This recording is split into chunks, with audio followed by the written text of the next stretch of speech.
Morning. Today we're going to be talking about writing narrative and extending our ideas into written narrative. And so I want to begin with just this right into the day. Play a PowerPoint that I've made for you. So if you go ahead and bring that up, writing narrative right into the day. You're going to open up your right into the day attendance activity and open the document that is attached to that assignment in Google Classroom. And please make your own copy. So the first step is that I want for you to think about a time that somebody said something that was powerful to you. If you don't remember exactly what they said, you can paraphrase it. But I want for you to start by writing that. So the powerful here is that it elicited from you some kind of emotional reaction. It made you feel something. For example, she's gone.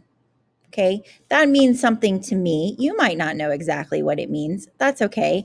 We're going to get there. Now, I want for you to add to it. I want you to take that line of dialogue that you just wrote for us and tell us, the reader, who your speaker was.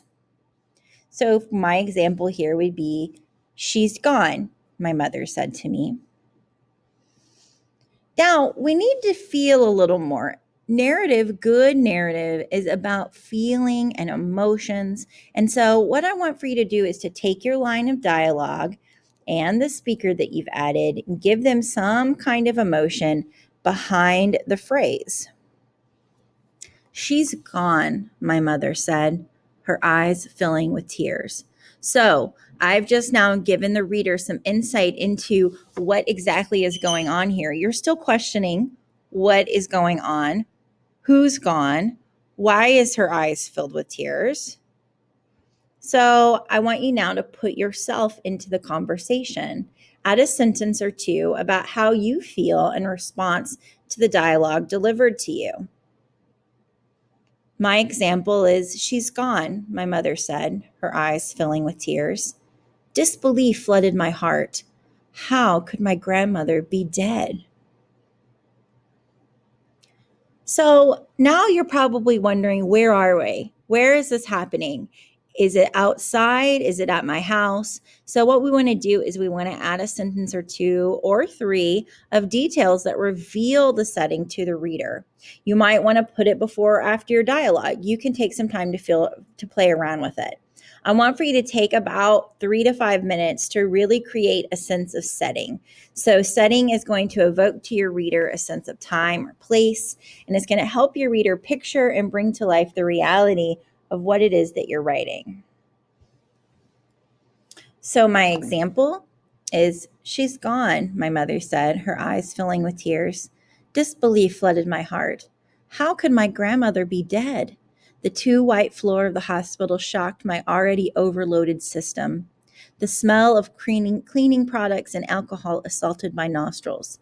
I suddenly felt sick. So if you notice in this example, I have lots of descriptive detail, right? I'm giving you a sense of where I am emotionally with my disbelief.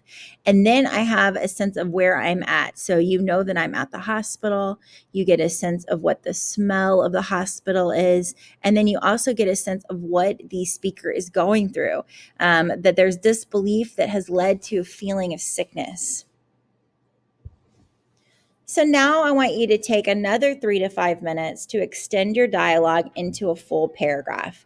Take some time to edit or move things around and revise to give a true sense of time and place and to capture the emotion of that moment. When you feel good about your work, I want you to share a copy with me, and then I want you to keep your own copy. So if you decide that you want this to be the platform for your narrative, you've got it. And here's my example. The ride to the 6th floor felt impossibly long. I prayed that I would somehow make it in time to say my last goodbyes to my favorite person in this world, my grandmother. The elevator dinged and the doors opened wide. I searched for the room number, 511, as I raced down the quiet halls. It was after 11 at night, past visiting hours, but special exceptions were made when you had a dying family member. I rounded a corner, and that is when I saw my mother, somehow impossibly small and frail, standing outside the door marked 511. Dread filled me as I looked at her tear-streaked face and her eyes met mine. "She's gone," she whispered, her eyes filling with fresh tears. Disbelief flooded my heart. How could my grandmother be gone? The two-white floor of the hospital shocked my already overloaded system. The smell of cleaning products and alcohol assaulted my nostrils. I suddenly felt sick. So if you notice here, what I have done is I have taken this little phrase and I have expanded it into a moment.